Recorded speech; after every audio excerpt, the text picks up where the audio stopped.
I know this opinion might seem a little controversial, or maybe it's like I'm copping out, but I do believe that both rescues and breeders have their place.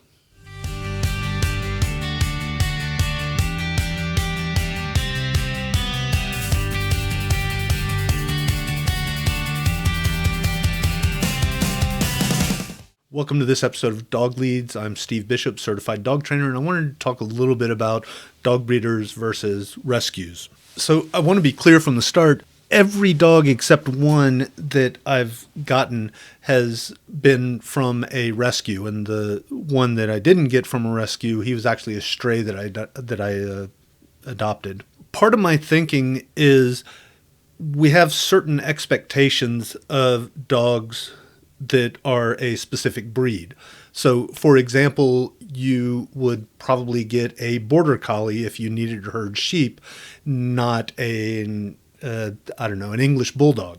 Likewise, if you were, doing ski jour, you would probably want a Malamute or some northern breed as opposed to a Great Dane or a Chihuahua. But you may also just like a specific breed. So when we talk about breeds, we talk about generalities. Dogs of a certain breed are, good with kids. Good with other animals. They are affectionate. They're standoffish, protective, whatever it happens to be. But you have to keep in mind, we talk in generalities so that everybody understands what we're talking about. But when we look at the specific individual, there's going to be some variation there. So, for example, I've talked about Duncan. He was a purebred champion lineage Brittany, but he was the most un-Brittany I've ever been around. Yeah, we have to look at each individual and understand their personality plus the genetics. So, again, Duncan, he loved to chase tennis balls, so I had to meet that need. But as far as personality, he just was not your typical Brittany. The other thing I want to talk about the downside first, talk about breeders. The one thing you want to be careful of, and a lot of the problem I see with breeders is they are breeding for appearance. So a couple of years ago, there was a German Shepherd that won Best in Show, and this dog could not walk a straight line. Its back was so sloped, and the legs wobbled so much, but the judge was just looking at the appearance. He had this preconceived notion of what the dog should look like, and this poor dog could not function properly. Think about the brachycephalic, the short-faced dogs, your pugs and bulldogs and whatnot. They keep making those faces shorter, but they still have the same nasal cavities inside there, and so all that stuff is squished up. And so that's why you see them panting a lot and having trouble breathing and health risks from that. And then we have dogs that are prone to cancer, all these issues that dogs can have because we have so overbred them. On the plus side, you want to look for a reputable breeder. One of the things I look for is the dog or the dogs that these people are breeding used for what they were bred for. So if you have border collies, they're more interested in the function of herding sheep as opposed to how they look or how their coat looks.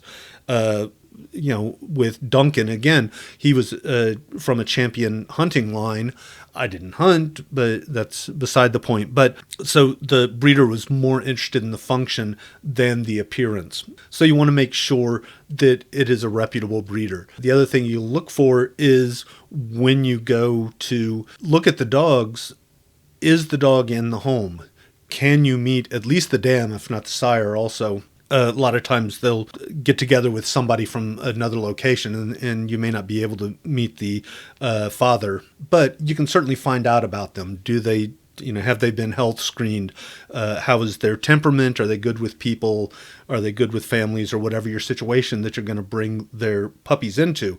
And again, those genetics from the parents will probably carry on somewhat, but each dog is a little bit different. So maybe the parents were great with strangers, but this puppy that you're looking at is a little bit timid. So you want to make sure those dogs are temperament tested also. I live in Missouri, and we have a huge problem with backyard breeders.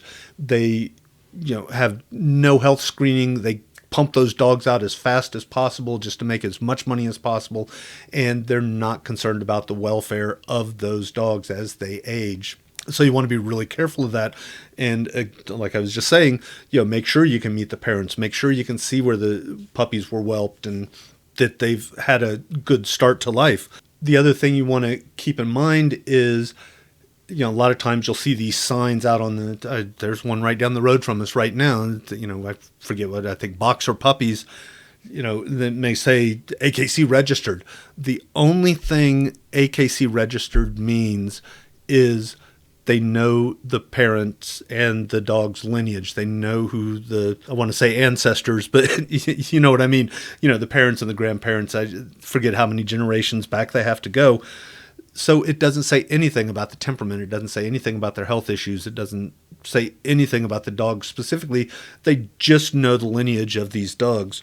In a lot of the registrations, that's all it is. I mean, they don't have time to go out and check, what the conditions are, where these dogs have been born and how they're raised. It might be nice if they're AKC registered. It depends on you and what you plan on doing with the dog, but it doesn't always mean that the dog is a good dog. Now, that being said, particularly at the facility that I work at or that I volunteer at, doing my group classes, there's several breeders there, and the dogs are great. They get out, they work the dogs in the way that they're meant to work.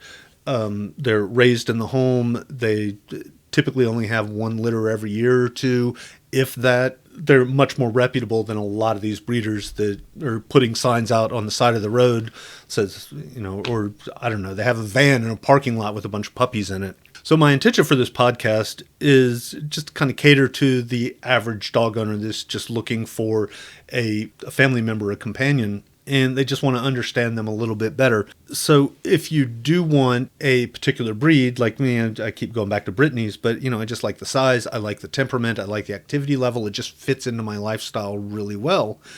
So what I did with Duncan is I found a breed-specific rescue. A couple of episodes ago, it's been a few episodes now, but I interviewed Foster from Lil Paul's Big Heart Chihuahua Rescue. If you like a specific breed, there are breed-specific rescues that you can go to. You don't end up with a show-quality dog, but you get that breed that has those personality traits or those physical traits that you may be looking for. Looking at rescues, you want to be careful of the rescues also. The rescue where I got Malcolm, the dog we have now, when we got him, he's great with kids, he's great with other dogs, and we still had Duncan at the time. It turned out, I found out after the fact, that he was in a house with 6 other dogs, and that speaks to a shortage of fosters, which I won't get into here. But the thing was, because he was outnumbered, he didn't cause any problems. He just kind of hung out and stayed out of the way.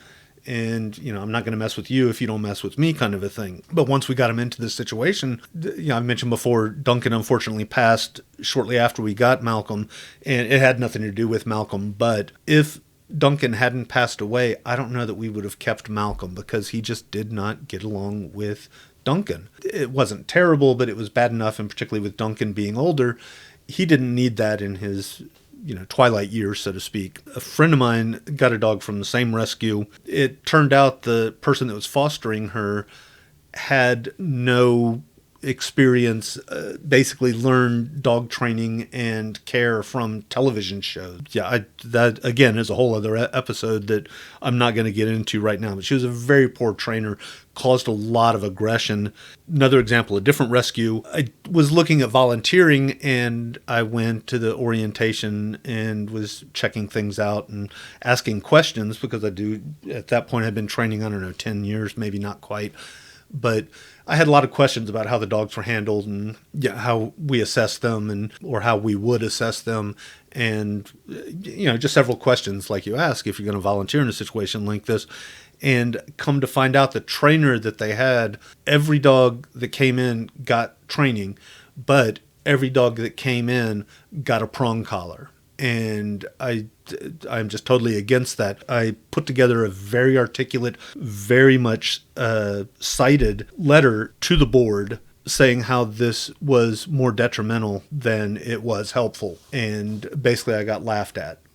So I will not recommend this rescue either. So again, the point being, and this is the bad side of it, we just want to look at the situation that the rescues have set up. And if it's a good rescue, if they're doing things appropriately so that the dogs have the best head start when they come out of the rescue or the foster home, if that's where they're at. It's no secret that I'm a fan of, just a few weeks ago, did an interview with Unchained Melodies. Excellent rescue, a lot of things that we want to look for.